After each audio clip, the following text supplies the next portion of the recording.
Boleh angkat? Okey. Assalamualaikum warahmatullahi. Bismillahirrahmanirrahim. Alhamdulillahi rabbil alamin. Wassalatu wassalamu ala habibina wa syafiina maulana Sayyidina Muhammadin wa ala alihi wa sahbihi ajma'in. Amma ba'du, yang dihormati Tuan Pengurusi Majlis, seterusnya keseluruhan ahli jawatan kuasa Masjid Batu ataupun Masjid Hijau, para imam, para bilal, para ustaz, muslimin muslimat, hadirin hadirat sekalian, sama-sama kita panjatkan syukur kehadratillah SWT dapat kita berada dalam rumah Allah yang begini besar, begini mulia, dalam sesi kuliah maghrib. Mudah-mudahan lelah payah kita pada malam ini tercatat sebagai satu amal soleh di sisi Allah Subhanahu wa taala.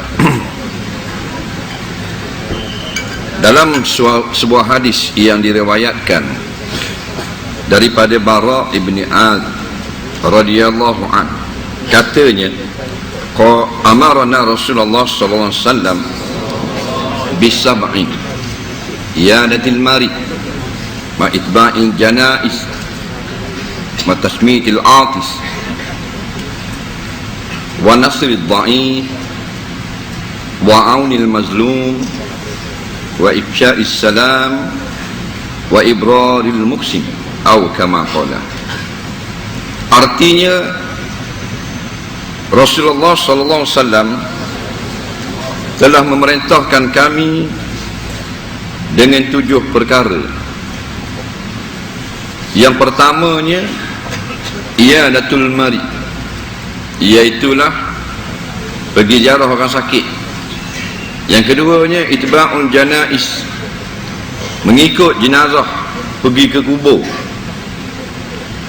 Yang ketiganya tasmitul atis, iaitu mendoakan orang yang mengucapkan alhamdulillah bila bersin. Yang keempat, menolong orang-orang yang lemah. Yang kelima, menolong orang yang dizalimi. Yang keenam, menyebarkan salam. Yang ketujuh, meluluskan sumpah. InsyaAllah kita tengok dalam masa sejam ni maksud hadis yang telah kita dengar tadi. Yang pertamanya, ziarah orang sakit. Hukumnya sunat. Ziarah orang sakit ni sunat. Bukan saja dapat pahala dengan kita semayang sunat, tapi kita tengok orang sakit sunat, boleh pahala juga. Bukannya dapat pahala baca Quran, tapi nawak tengok orang sakit pun dapat pahala. Sebab syurga Allah ni sangat luas, dan luasnya syurga Allah ni luas juga jalan-jalan kita nak masuk. Sebab tu kita jangan berasa amalan kita je hak molek, amalan orang lain tak molek.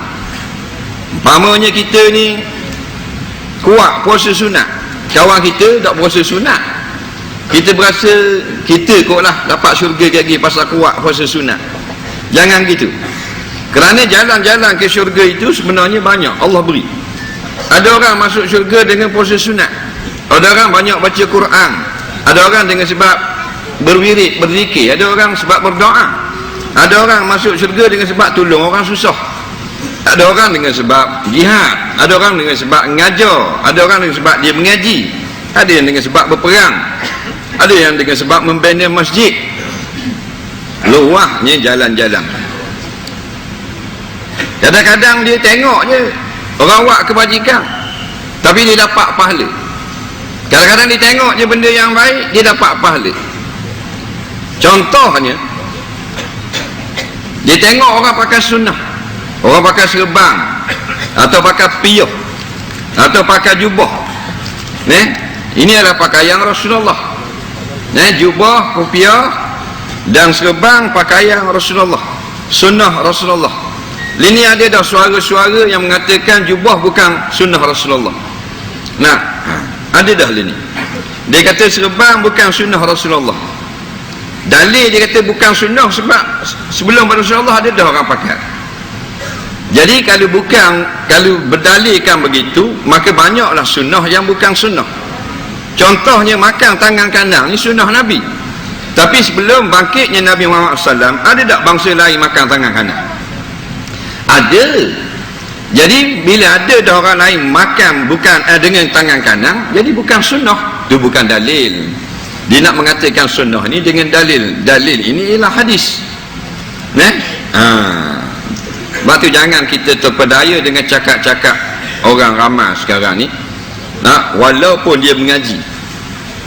Kerana itulah kita kena berhati-hati sikitlah dalam nak mengambil ilmu.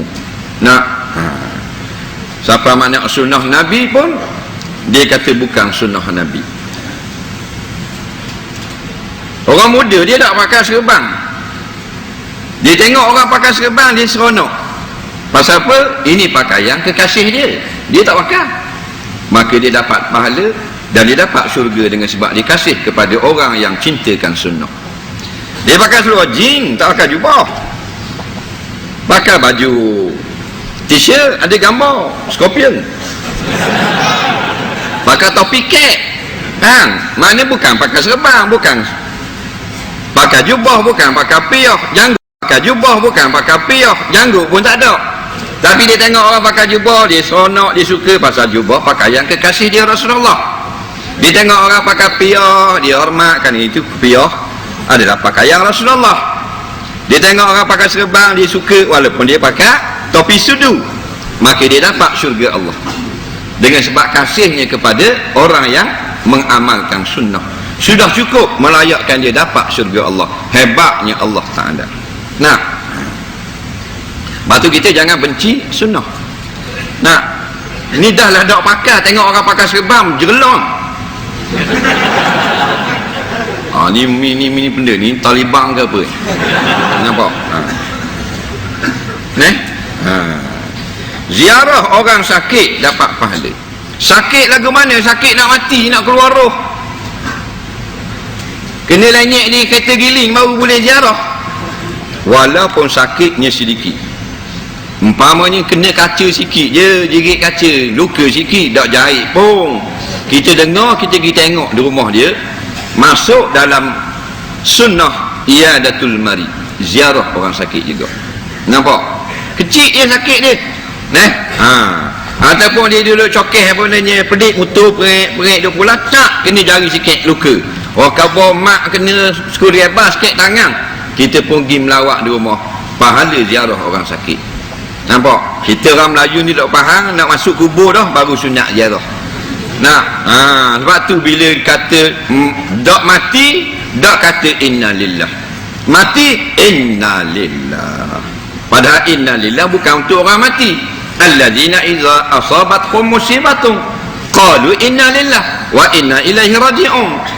Allah kata, hamba-hambaku yang aku sayang, yang bila berlaku musibah ni ma asabal mu'minin, perkara yang tidak disukai kena pada orang beriman, walaupun keluar daripada masjid hilang kasut, hilang selipar, padahal bukan selipar mahal-mahal. Bukan selipar 500, selipar 5 riyal je, Angry Bird.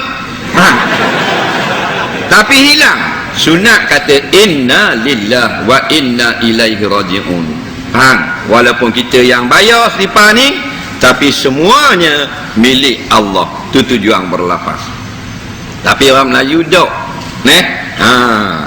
dok mana apa Allah kena accident kemarin, mati tak?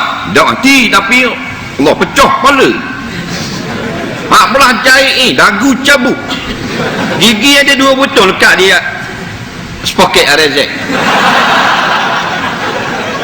cedera teruk tapi tak mati. Tak kata innalillah. Itu Melayu bodoh.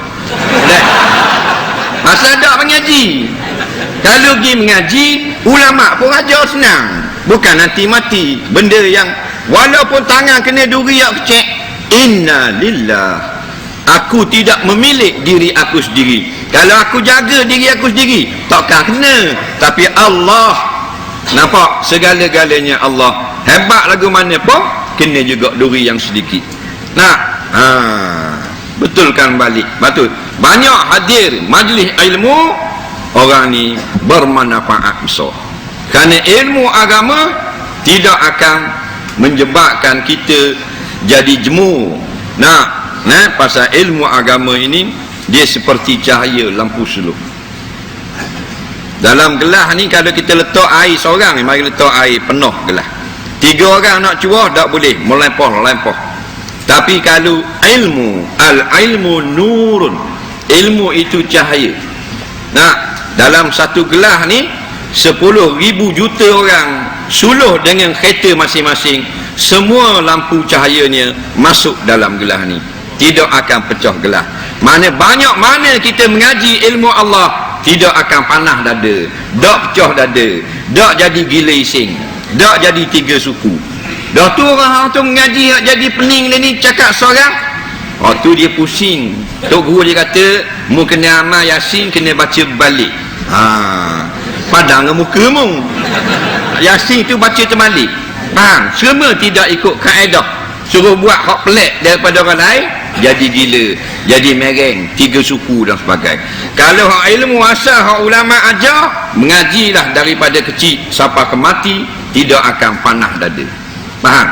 Al-Quran khatam baca semula, khatam baca semula, seminggu 3 kali khatam, tak ada masalah. Makin tenang, makin cerah hati kita. Itulah ilmu agama. Maka nak ziarah orang sakit pun kena ada ilmu, ada adab ziarah. Nak ziarah orang sakit, jangan duduk lama. Kita ni dah berhenti pergi rumah orang sakit. Kawan tu dah lama dah kita duduk, 10 minit minta diri dulu dah, nak balik dah, ada kerja. Orang sakit kata apalah, terima kasih lah, baru betul. Ni dah setengah jam tak balik lagi. Kawan tu nak kecing, nak berak, bini dia buat keluar beseng dah, tak bangun tak boleh. Buat keluar beseng nak berak situ, dia tanya pula, berak dalam beseng. Nampak semua sebab tak ada ilmu. Faham? Jangan pergi lama-lama. Tak usah kata orang sakit, orang tak sakit pun kita pergi sekejap je. Raya-raya pergi sekejap je, pergi raya rumah orang, dia angkat air, orang kuih 2-3 keping, minta diri dulu dah. Pasal nak pergi raya rumah lain pula 10 minit dah, bagus. Orang tu pandang cerdik, ni dah sejam lebih duduk situ, habis air buat bodoh. Rumah kata ada kerja, nak pergi jalan sekejap, nak pergi rumah pak saudara. Pak saudara duduk mana? Bangun tidak sekali-kali. Lala wak-wak start enjin, hidup enjin kereta, tak reti juga. Dia kata kereta ambil kes ke ambil ansur kan? Tu pasal bodoh sungguh tu. Jadi ziarah orang sakit sekejap, 5 minit 10 minit. Faham? Kemudian balik. Kerana kadang-kadang dia nak rehat, dia nak makan ubat, bini dia nak keluar nak layan pun susah, nak pergi duduk lama-lama. Biar pandai ada adab ziarah orang sakit. Dan bila ziarah orang sakit, katalah perkataan yang menjadikan dia itu rasa nampak sengke baik dengan Allah.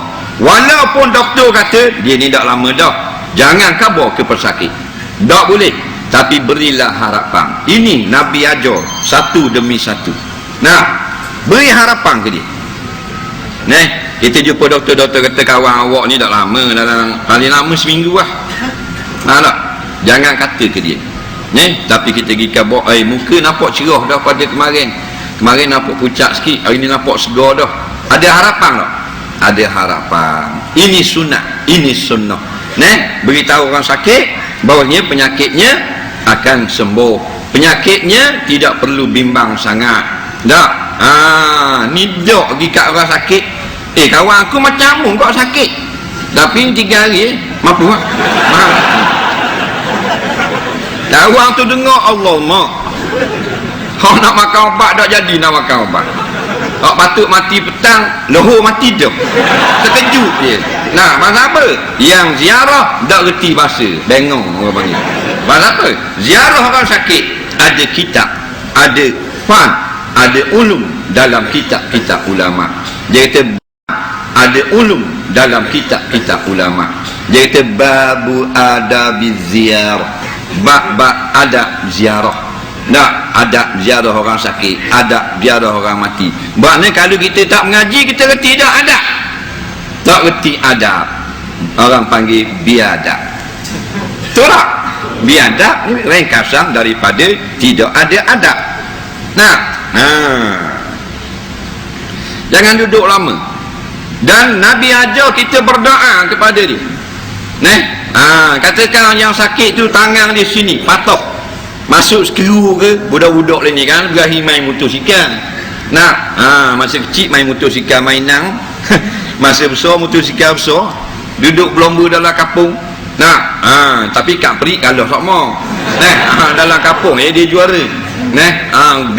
Terbalik ni masuk skru 3 batang, peha masuk skru lebar, mahal tak keti masuk sepanah hidup.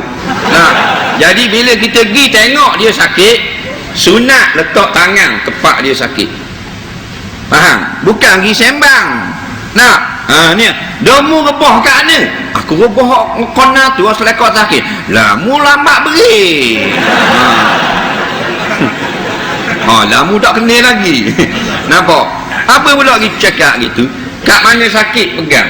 Jangan kuat. Lamu kena masuk skru tambah pula dah. Letak tangan kanan di tempat yang sakit. Ni Nabi ajar. Baca apa? Syekh.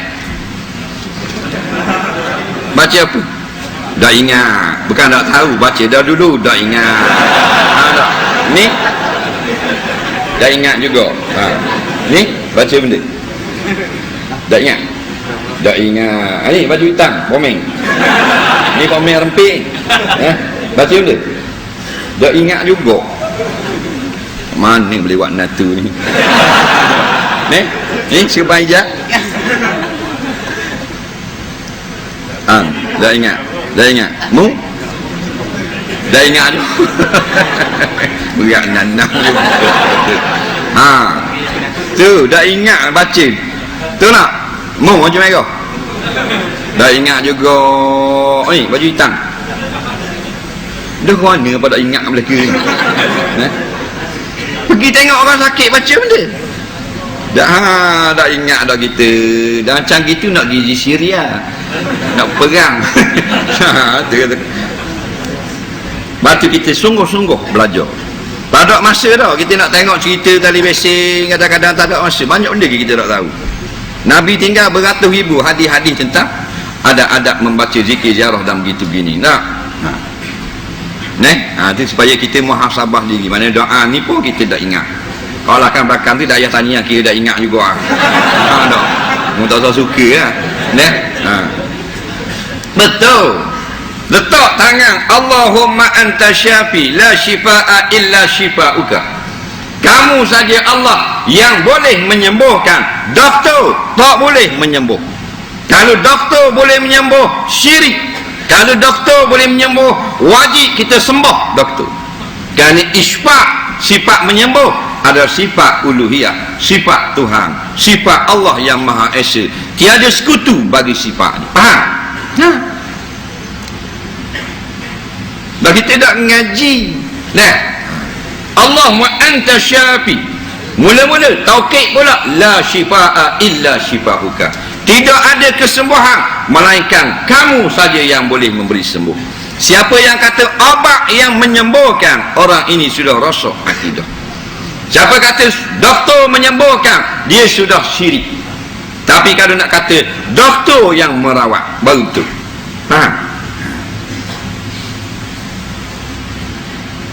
Isfihi, ya Allah, oleh kerana Engkau saja yang boleh menyembuh.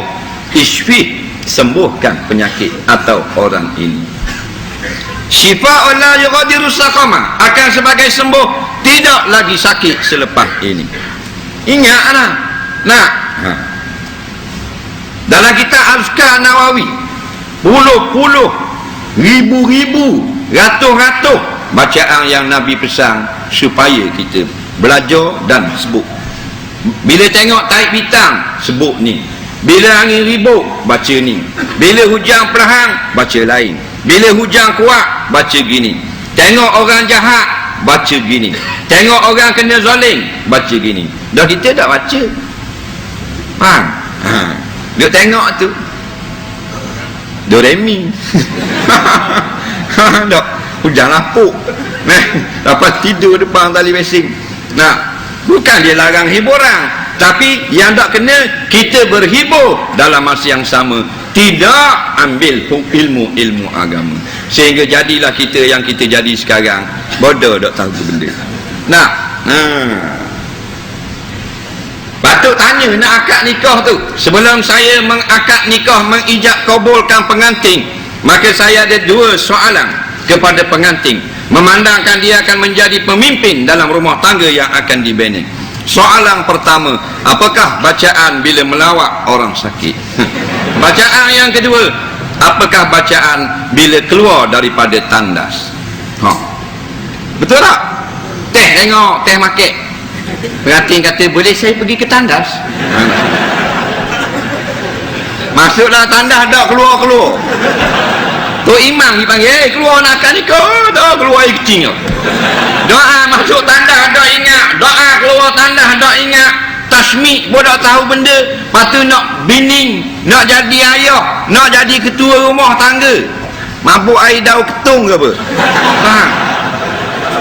Bukan wajib kena tafsir surah Luqman, bukan wajib hafal surah Lut, bukan wajib kena i'rab 100 ayat dalam surah Al-Baqarah. Tak payah, tapi sekadar doa masuk tandas tak ingat, berat nandang. Faham? Tu kita jangan tak kuat dia sakit. Allahumma anta syafi la syifaa illa syifauka. Mung saja ya Allah yang menyembuh, tiada kesembuhan melainkan daripada kamu. Faham? Isfi, sembuhkan penyakit orang ini. Syifaun la yughadiru saqama, sembuh yang tidak berulang sakit lagi. Faham? Kata gitu. Baru balik ni dak sembang. Bahang biskut dia, bahang wang anggur dia. Nampak? Dah kan orang sakit kan? Orang sakit ni nak khabar, sebab itulah Allah ajar kita dengan sakit. Sakit itu tazkirah. Nampak? Sebagaimana mati juga tazkirah, sakit juga tazkirah. Faham? Dia kait dengan masalah rezeki. Sakit itu meyakinkan kita Allah yang beri rezeki. Dalil tengok orang susah, bila dia duduk di rumah, ada tak orang nak hantar dia duit? Ada. Bawa cari kakung tepi-tepi parit, kutik bubur dalam bakul, buat pergi jual pasar, laku habis RM5 kakung, tambah dengan kereta pebek sapu RM2, dapat RM3. Buat belanja dengan anak cucu RM3. Tiba-tiba dia sakit. Faham? Masuk hospital, masuk ward, 5 hari duduk, habis waris-waris mari tengok. Duduk di Ipoh mari tengok, Mok Long sakit masuk hospital. Faham? Duduk di Sungai Petani mari tengok, anak saudara hok Johor pun balik, pok saudara hok duk Perlis hok jadi JKK pun balik. Faham tak? Habis mari balik. Faham tak? Habis mari melawak dia. Bila melawak bagi duit tau. Bagi tak duit? Bagi duit. Bila nak balik dia malang dia, ambil duit RM10. Orang ni kaya sikit 30. Pak kereta Mercedes 50. Faham? Masa dia kerja jual sayur, jual ni tak dapat pun RM30 sehari. Faham? Tapi bila sakit 200 sehari, 300 sehari. Dapat salam masuk bawah batang, salam masuk bawah batang. Dia tengok dalam wad. Faham? Mocik-mocik sakit 5 hari nak balik, bilang Messi tak ada, bilang 5 hari duduk RM600. Kalau dia duduk rumah 5 hari dapat tak 600? Allah bagi dia sakit 5 hari 600. Itulah tazkirah, itulah majlis ilmu. Majlis ilmu tak mesti ada meja gini, tapi apa yang berlaku di sekeliling kita adalah tazkirah bagi kita. Kesemua tazkirah ru'yatul kasrah lil wahdah, balik kepada Allah yang satu. Dia duduk di rumah saya, ada orang hantar wah anggur? Ada tak? Ada. Ada tak orang bagi biskut jagung? Tak ada, pasal dia sihat. Tapi bila sakit, biskut jagung penuh almari. Wah anggur, wah limau, wah mutang, wah ciku, strawberry. Banyak ni dia dapat. Siapa dia tak larang nak makan, bagi juga, betul tak? Anak cucu kata, Tok Wan ni biskut tak makan tak? Tok Wan tak boleh makan. Kerah. Lepas tu ni cik nak ambil balik. Ambil buat balik lah biskut. Tok Wan tak selera makan. Ambil. Siapa bagi ke cucu? Ni buah limau pun tak boleh makan masam. Mulut Wan rasa macam tu, ambil buat balik. Habisnya akut dia anak cucu. Faham tak? Boleh jadi rezeki pula di rumah. Cicok air melu. Faham tak? Tok Wang punya pasal rezeki daripada Allah. Faham? Nampak? Tapi duit jangan ambil, marah di Tok Wang. Faham tak? Cucu kata, ni Tok Wan, duit banyak ni bawah pantai ni, macam mana? Cik ambil balik. Yang tu hang jangan kacau.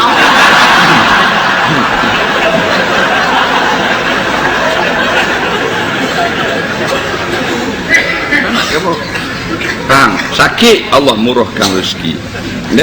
Semuanya pengajaran rezeki daripada Allah. Nampak? Yang kedua, itba'ul janaiz, Nabi kata, iaitu kita ikut jenazah. Allah Rabbi, pahala berkaitan dengan kematian banyak. Pahala bagi yang mati, pahala bagi yang hidup.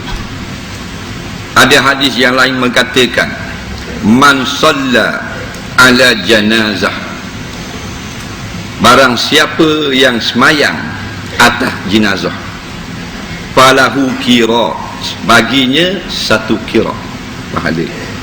Nampak? Wa in tabi'aha, dan jika dia mengikut jenazah, maknanya sampai ke kubur, falahu kiraton, bagi dia 2 kira. Kila, seorang laki-laki dia tanya, ya Rasulullah,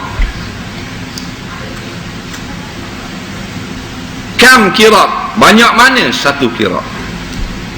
Qala mislu Uhudin, wa fi riwayatin aqalluhuma mislu Uhud, yang sedikit atau 1 kira sebesar bukit Uhud.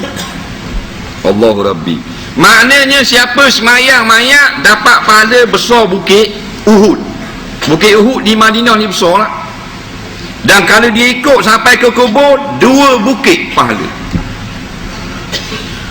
Orang kata, ambo kejap banyak bayar, warna banyak sangat Tuhan bayar tu.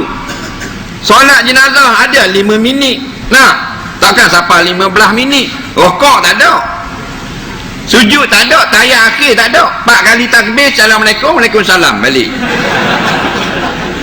1 kira sebesar bukit Uhud. Ikut sampai ke kubur, 2 bukit. Pasal setengah orang dia pertikar guana, Allah beri sikit, kerja sikit, bayar banyak. Memang Allah lagu tu. Dia bukan kerajaan Malaysia, kerja banyak, bayar sikit.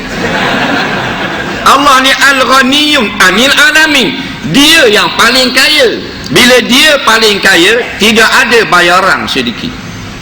Betul tak? Batu dalam hadis lain kata, subhanallah tamlaul mizan, sekali sebut subhanallah penuh timbangan di hari kiamat. Timbangan akhirat, bukan acing, timbangan hari akhirat. Kamu jangan politik.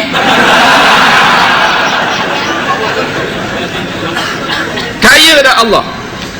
Kerja kejap bayar banyak, kerja sikit bayar banyak. Dalam gitu pun masih lagi ramai masuk neraka Allah. Pasal sombong, tak mau beramal untuk Allah. Padahal Allah suruh kita beramal 24 jam. 1 jam sehari je. Faham? 1 jam sehari. Cari makan, cari piti, cari buat kerja 8 jam, 10 jam. 1 jam je untuk Allah. Subuh 5 minit, Zuhur 5 minit, Asar 5 minit, nah, Maghrib Isyak 5 minit, 5 minit, habis itu 25 minit. Wirid sikit, habis 35 minit.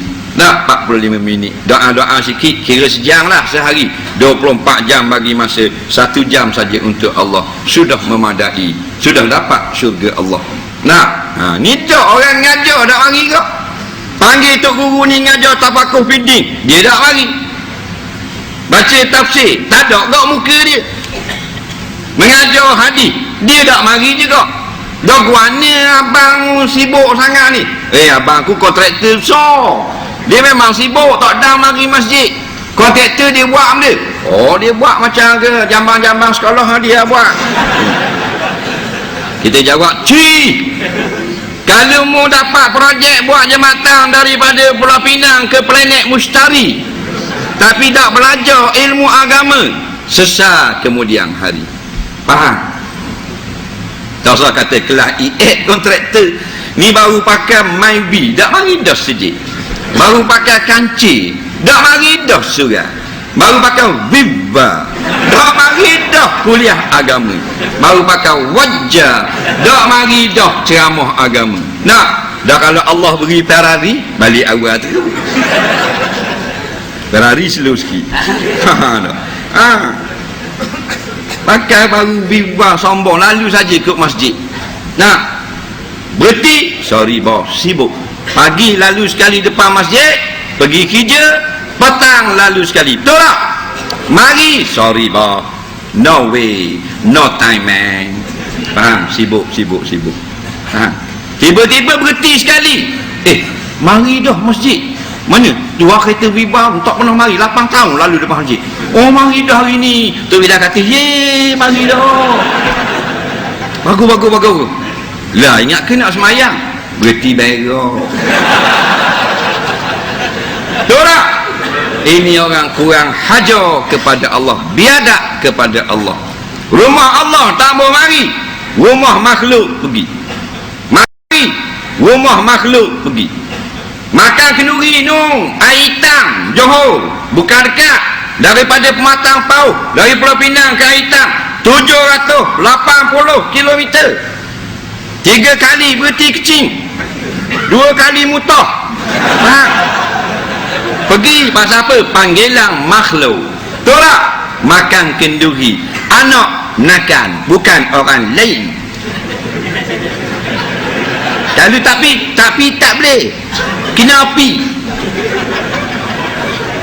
Tapi sebelah rumah panggil, hayya ala salah, hayya ala falah, dak mari. Tok bila bang siapa mati, tok bila dak mari juga. Betul tak? Ini manusia sombong dengan Allah. Dalam makan gula 400 km gi, kenduri gi, projek nu Kuala Lumpur gi. Ada sibuk lagi. Pagi tu terbang dah dibayar lepas Hong Kong. Bahan nasi lemak pukul 8 pagi di Hong Kong. Tengah hari makan nasi nu Jakarta. Hebat, negeri besar. Petang bahan goreng pisang Melbourne. Mana lapar perut keluar makan pula sate? Mana? Hawaii. Hebat. Tapi tak mari masjid, sama tarah dengan lembu yang dalam kandang. Tu je kita. Tapi kelak lembu naik, maipi. Faham? Ikut jenazah, pahala besar. Semayang, pahala besar. Nak semayang mayat, tak payah pakai jubah, pakai seluar jing boleh, pakai 2-3 suku boleh, lepas pada lutut. Budak-budak pakai ni kan, hip-hop. Kocek bawah ni macam neleh tahi tak berok. Tak apalah, passion. Jangan marah ke dia, passion dia tak. Tapi sekarang korang tutup orang tak? Tutup orang, budak-budak duk main skateboard lepas pada kepala lutut. Comel lah tu. Berdiri je semayang jenazah. Takbir yang pertama, Allahu Akbar, aku semayangkan jenazah ini dengan 4 takbir. Bukan susah kan? Baca Fatihah, takbir kedua, selawat Nabi. Takbir ketiga, doa tamayyak pendek, Allah maghfirlah. Doa takbir yang keempat, Assalamualaikum warahmatullahi. Balik. Nah, ni dok sembang. Bila ada kematian, sembang bawa rumah penuh. Hak naik semayang, orang masjid. Bila orang masjid siapa? Sila naik. Tok Imam pun dah doa, sila naik. Tok Imam tanya, dah hang tak semayang? Aku tak semayang. Pasal apa? Tak bawa ketayak.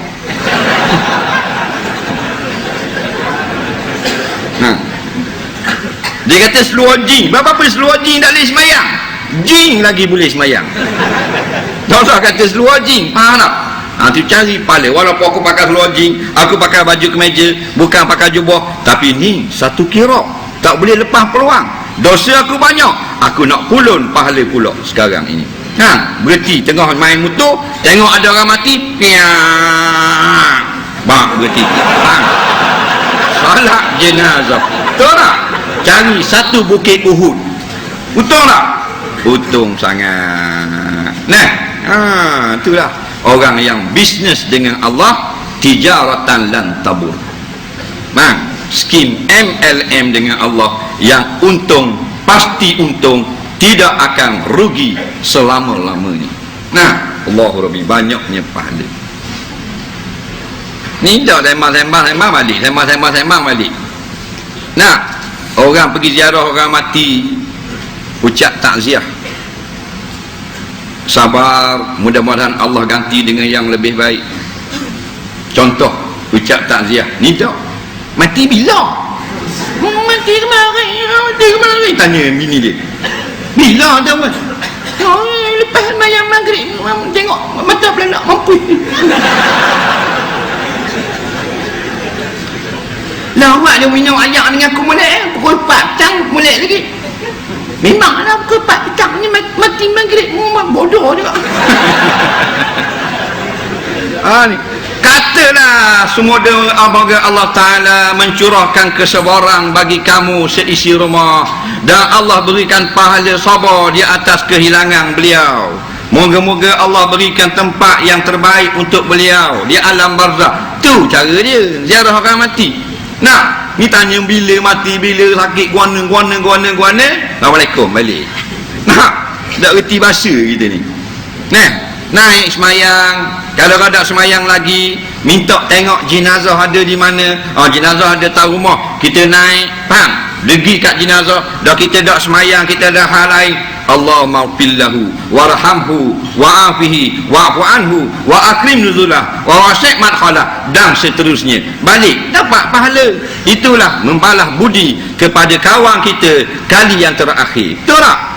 Ni dok time projek ramai-ramai, time mati mari semayang pun dok. Kalau si mati pun satu hal, masih hidup dak mari sejik, bila mati semayang mayat sejik, banyak cantik. Faham tak? Sahabat memang disemayangkan jenazah di masjid, sebab masa dia hidup dia selalu datang masjid. Ni dak rajin mari sejik, dia dah timang ni nak ni ayah ni nak semayang sejik ni. Ayah mana seorang, ayah tu lah kata bol-bol hitam, mati dah ayah, mati dah. Ayah dak rajin mari sejik, ni nak mari kali terakhir. Ini masalah. Pergi ziarah sampai ke kubur. Sampai ke kubur jangan kita bercakap perkara dunia, kerana pergi itu mengingatkan kita bagi akhirat. Bawa ikut mayat pergi kubur, ambil pengajaran. Mayat padahal dia ni kontraktor besar, nak balik naik kereta kecil, dia bubur dalam ganda. Betul tak? Tu tazkirah. Orang pun betul mayat, buat alih batal, buka tali kapang, kita tengok.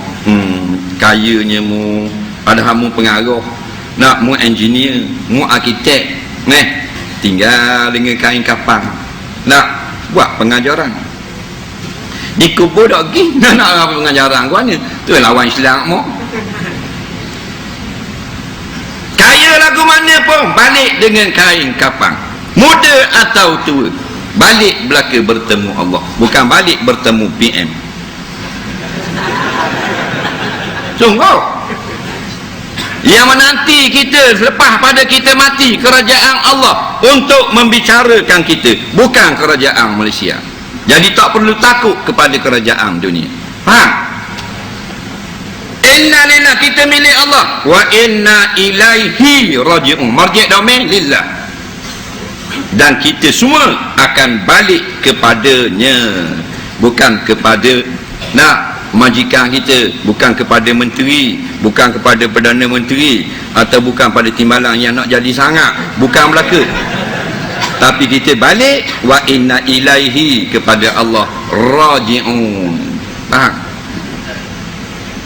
Tengok, oh bawa letak dalam kanda. Kereta dia berapa buah? Oh kaya dia ni. Nak hak murah sekali BMW 5 Series. Tapi Datuk tak naik. Waktu bibik dia naik. Buat beli sayur pasar. Oh hebat. Rumah 8.3 juta. Datuk kalau renang dia. Kan tu kalau renang hak tukang kebun.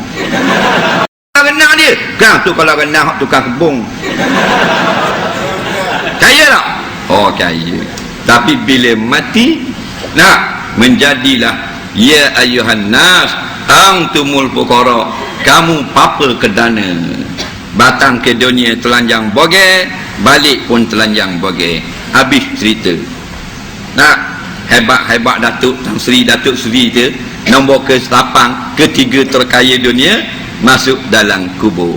Faham? Lepas tu kita jangan kali ingat kata pepatah Arab, kamin fata yumsi wa yusbihu amina faqad nusijat akfanuhu fahwalam yadri. Betapa ramai daripada kita yang masih tidak heraukan akhirat, sibuk dengan sokang hiburan yang melampau batas, cari makan kedarah saja, siapa tak ingat rumah Allah, cari pitih, cari pangkat dan sebagainya, jaga kedai tak jaga rumah Allah. Nah, padahal kain kafan sudah siap ditenun untuk mereka, mereka tidak perasan sedikit pun. Dah ada KO gitu kan. Nah, KO dia panggil. Dah boleh gerak dah. Dah boleh gerak. Apa? Dia ni taekwondo kan? Black belt. Memang dah black belt. Dia dah black belt, tali pinggang black belt. Faham? Siapa masa mari malakul maut boleh lawan tak? Tak boleh lawan. Ketua polis negara senyap tidak melawan. Maka orang yang paling handal yang sepatutnya mendapat black belt di dalam Malaysia, tukang mandi mayat. Betul tak? Tukang mandi mayat, dia mandi mayat, juara karate dunia 3 kali pingat emas Olimpik, 6 kali pingat gangsa perlawanan antara planet dengan planet-planet dunia.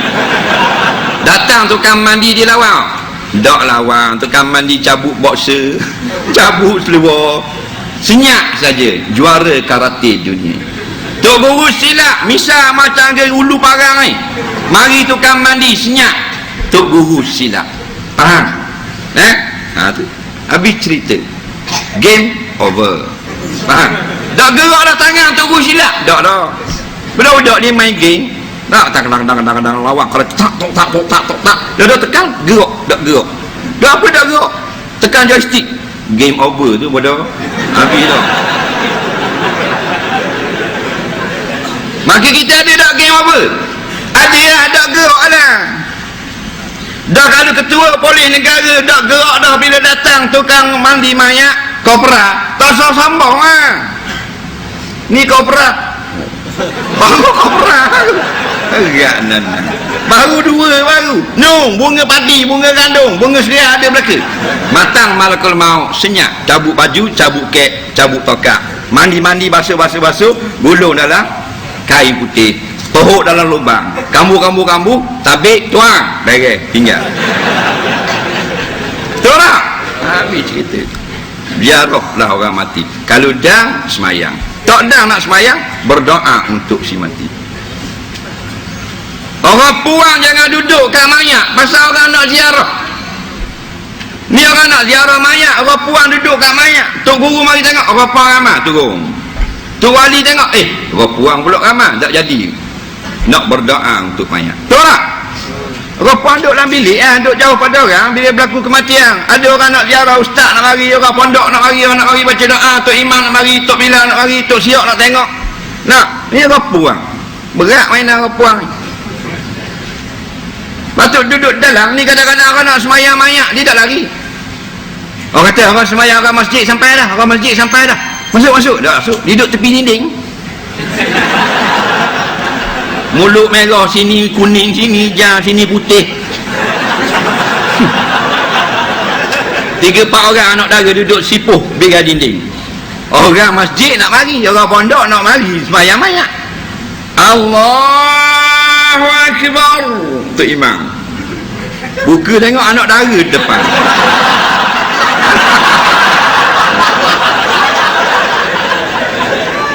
Rokok terus. Allahu Akbar.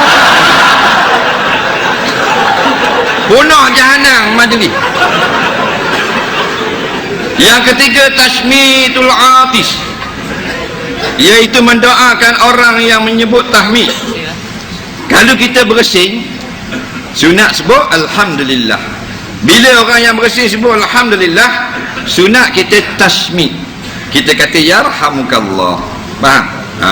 Tapi kalau dia bersin tak kata alhamdulillah, tak payah kita kata yarhamukallah. Mudah saja. Faham? Bersin ni adalah fi'lun yang dibangsakan kepada iktirar. Perbuatan manusia ni ada dua. Pertama ikhtiar, yang kedua iktirar. Ikhtiar ni yang kita buat, iktirar ni yang bukan kita buat. Nampak? Daripada tindak balas tubuh dan sebagainya. Macam bersin, bersin ni bukan kita buat. Duduk saja, bersin kejap. Boleh? Tak boleh. Faham? Sedok gitu kok, macam makan.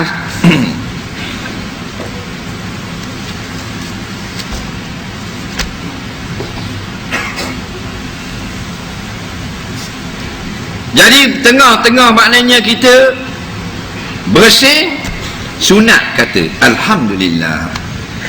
Cing bersin, alhamdulillah, boleh pahala. Kerana bersin ni Allah keluarkan kotoran daripada dalam perut kita. Maka keluar kotoran kena puji Allah.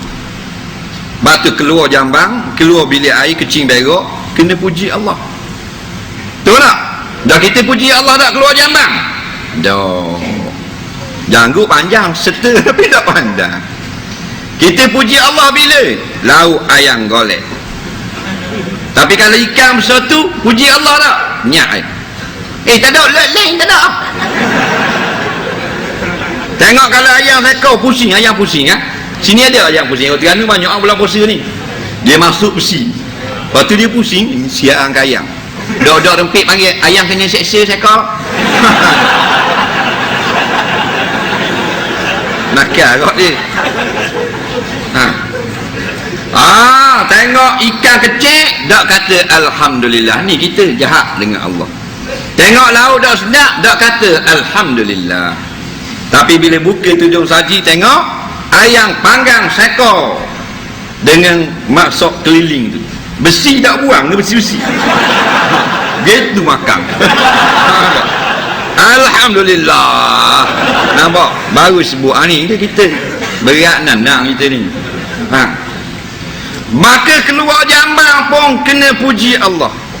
Kerana bila keluar daripada jambang, kita dapat buang air kecil dan air besar.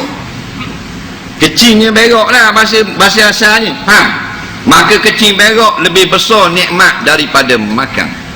Kerana hilang sakit di perut, hilang kumang, hilang segala virus, hilang penyakit dan kemudaratan. Nabi ajar kalau keluar dari jambang, alhamdulillahillazi azhaba annil adza wa afani. 1400 tahun dah letak dalam kitab-kitab hadis supaya kita pergi belajar hafal lagi. Dak ingat juga. Anak berapa orang? Anak 8 orang. Dah doa keluar jambang, dak reti juga. Menatu bodoh panggil. Lah ayah tok tua pun bodoh kok. Dak reti juga. Dak cari balik tanya ayah tok tua. Ayah, keluar jambang macam apa? Ni hak tu pun tak tahu, tanya aku. Alah, mudah je, Allah barkabira. Alah, mudah je, Allah barkabira. Ni akhir zaman, orang Islam tak tahu benda. Cak ayang ni, bukan ayang saja, cak ayang berok cair. Doa keluar tanda dah reti. Sedangkan tu Allah beri kita nikmat keluar penyakit, tiba-tiba tak kata alhamdulillah. Keluar jambang kata lega.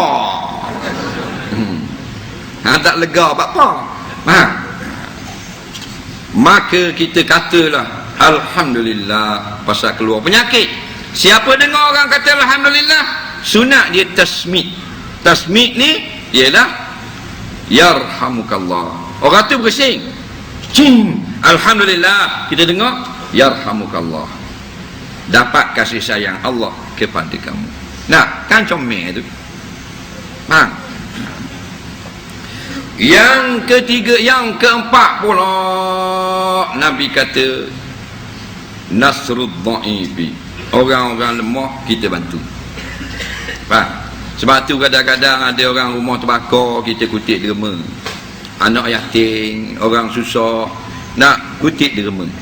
Sebab kita senang orang susah. Tapi kita ni bila nak derma, nak sedekah, RM1 semua.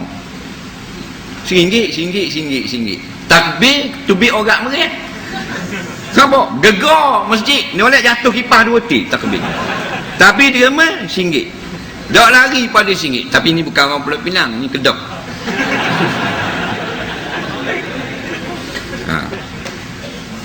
Sayyidina Waqah bila diminta derma, dia bagi semua harta.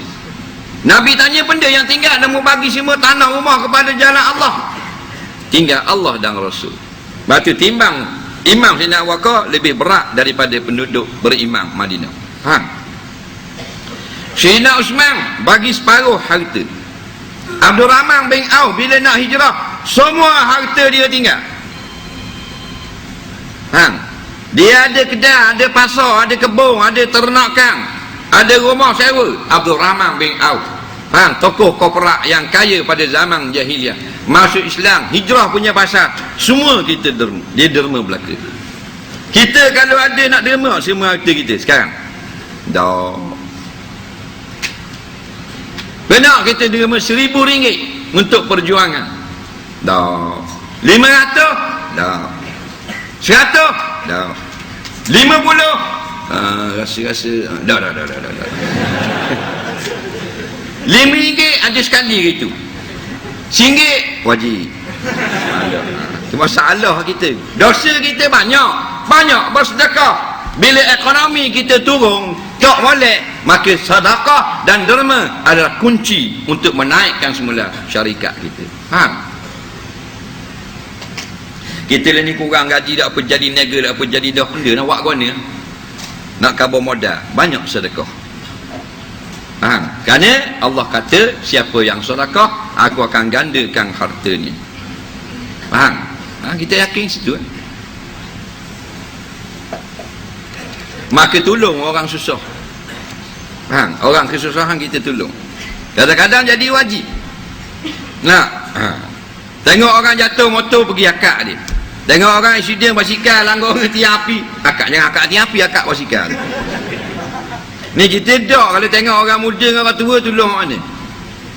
Tolong orang muda. Awet comel lah, putih lepu, ada tek lalat sini, mani pula, pakai skirt, naik Vespa beruk.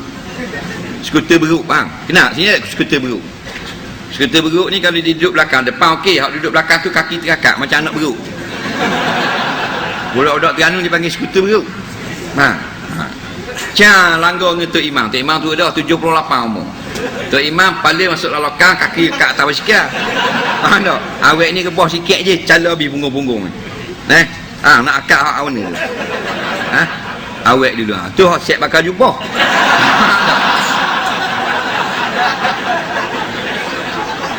Tolong orang susah dululah, orang tua dulu, dia orang tua.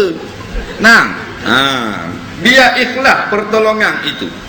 Ni kita orang tua tak mau beri duduk. Kalau naik bas, kalau ada orang muda, beri duduk. Tolong orang di mana-mana. Sekarang umat Islam dalam kesusahan di banyak tempat. Di Syria sekarang kerajaan menzalimi rakyat dia sendiri. Dah kita dah tolong doa. Orang Syria dia tulis, wala tangsawna bisalihi du'aikum. Jangan lupakan kami dengan doa-doa kamu yang elok. Dah kita nak pergi perang di Syria, tak boleh. M16 tak pernah pegang. AK-47 tak wajib tengok terus. Faham tak? Kalau berani pun, kalau boleh pegang pun tak berani nak pergi. Nak pergi pula kena ada tambang. Faham? Pemuda daripada Libya, daripada Maghribi, ambil tiket, beli tiket tambang terus ke Damaskus, ke Syria untuk berjuang menolong umat Islam di Syria. Mati muda 17 tahun, 19 tahun. Yang terbaru ni Tok Bila yang bekerja di Allahu Rabbi di Oman. baru umur 23 tahun baru dapat degree dalam syariah, sudah dapat syahid di Syria, mempertahankan umat Islam di Syria. Baru 23 tahun. Nah, kita tak berani. Dah doa lah, tolong doa. Tolong doa, ya Allah ya Tuhanku, berilah kemenangan dan pertolonganmu ke atas umat Syria yang sedang dizalimi sekarang. Hancurkanlah golongan-golongan zulama, golongan zalim. Nah, takkan boleh doa, doa juga. Tolong orang yang lemah. Nah, seterusnya wa'aunil mazlum, orang yang dizalimi. Nah, di mana-mana saja kita tengok sekarang orang kena zalim. Jangan sekali-kali kita tengok saja. Ulama-ulama kata kalau kita lalu ke sungai, ada orang sedang lemah, dia kata tolong, tolong. Kalau kita pandai berenang, wajib kena pergi tolong. Faham? Kalau kita tak pandai berenang, wajib kita kena panggil orang lain. Tak boleh tengok saja. Nah, itu kewajipan atas orang yang sedang lemah ataupun dizalimi. Tengok sekarang ramai orang yang ditindas di dalam negara kita sendiri pun. Kita baca, tu gitu. Nak tolong dah. Batulah kita dalam keadaan semakin lemah. Nah, Allah ajar kita tolong menolong ni, sayang kepada masyarakat, sayang sesama umat. Allah ajar kita dengan binatang-binatang. Sayang pada negara, Allah suruh tengok binatang. Sayang kepada kampung halaman, jaga kampung halaman, Allah ajar dengan binatang. Kita hak bodoh ni tengok binatang, kita hina binatang. Kita tak tahu di sebalik kerja-kerja mereka ni adalah panduan hidup umat manusia. Nah, sarang lebah ada besar naka, faham tak? Dia ada askar dia lebah ni, dia ada tugas, ada pemasuri dia hak keluar madu, ada tukang kutip madu, ada tukang beranak, ada tukang jimok saja, ada pengawal, ada tukang kayu, tukang buat sarang, dan ada tentera, ada tok ngulu dalam sarang, dalam komuniti dia tu, ada JKK lebah, ada belaka. Kalau kita pergi kat lebah ni, bukan kita nak khianat dia, tak, kita kata lebah-lebah, kami datang ni bukan nak kacau sarang hang, kami nak ambil gambar saja. Kacau sarang hang, kami nak ambil gambar saja. Jangan ketik kami. Lebah ketik. Tak, mari dekat 300 ekor keluar, kejar bodoh rapok lari dah sungai. Betul tak? Padahal kita kabodoh, kita tak mau kacau pun kampung lamang dia. Faham tak ni? Kita pergi dekat, semua keluar skor-skor dia, sengat kita, kejar sampai habis kampung. Tapi orang Melayu tak reti. Orang mari ambil kampung dia pun, beres bos, RM200 wang ihsan. Tolong, tak belajar dengan lebah. Beruk beranak kecil, kita pergi ambil anak dia. Mak beruk. Saya nak pinjam anak 2 jam, awak pusing-pusing nak Jabatan Pulau Pinang boleh? Gitu. Faham? Beruk nak ajar, jangan beri ke orang anak. Tapi anak orang Melayu, orang boleh mari ambil di rumah. Faham? Wak lari nak pergi mana? Pergi Kelah, nak pergi Patah, nak pergi Bukit, camping, macam-macam hal. Nikah tak? Tak nikah lagi. Dah tu, mak dia badar dari beruk. Ke tak betul? Ada. Kan semua pengajaran belaka tu. Beruk dia, dia ambil anak dia, ambil pinjam anak saya nak pergi camping. Dah pegang, bawa bahasa tekok 15 jai. Padahal beruk tak sekolah pun, dia reti bahasa. Kita tak reti. Ni molek mak pula marah. Girlfriend lama tak beri, boyfriend lama tak ambil. Boyfriend hang lama sungguh tak main tengok hang. Pergi mana? Selalu pai ambil hang di jalan-jalan, di pantai ni lama tak main. Ada apa-apa ke? Suruh mari ambil. Nampak? Mari ambil anak dia, tak kahwin tak apa. Oh, molek-molek ada. Ping bunyi motor. Mak puan kata, siapa tu naik motor lagu tu? mak tak rajin tengok ni.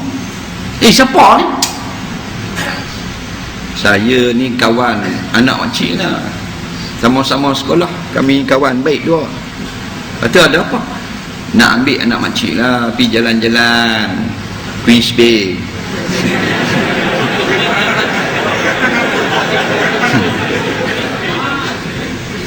Berlari mak pergi panggil anak rumah belakang. Leha ni buat pereha, mari ajak jalan, mai cepat. Bodoh punya mak. Nampak? Awak hantar apa lah, apa mak boleh apa begitu. Adik-adik semua nak tengok. Ni nak tengok ni, berpereha, handsome juga noh. Boleh puji balik. Ayah mana? Ayah sejik. Subhanallah.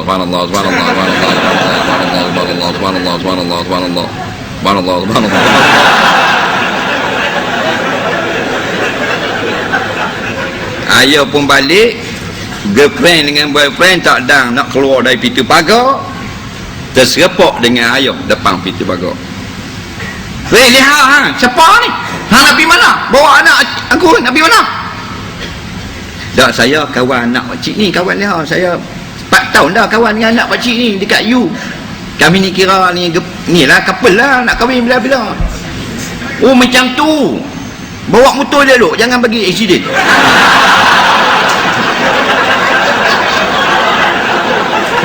Kata bodoh punya ayah. Ingat nak katok ngetokat.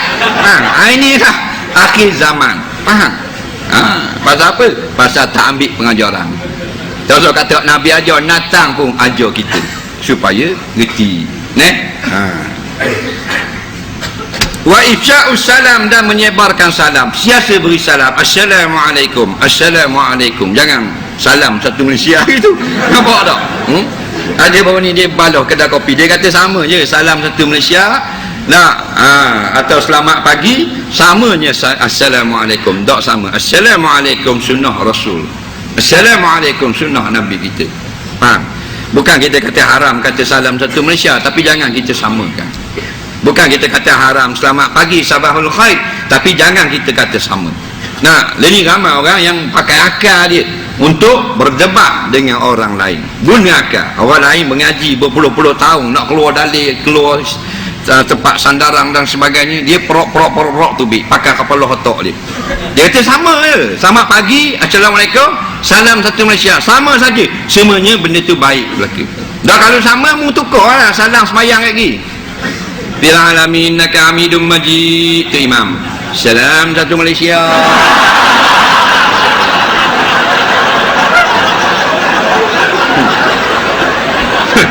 Garanti bungkui. Tu imam tu. Nampak? Memang esok front page berita harian. Imam dipukul oleh makmum sampai mati. Nampak? Selalu sebarkan salam. Yang paling afdal assalamualaikum, dan ringkasnya salam sudah memadai. Ada orang kata salam tak boleh, kerana salam saja maknanya kemusnahan salah. Kerana salam artinya adalah keamanan, kesejahteraan dan keselamatan.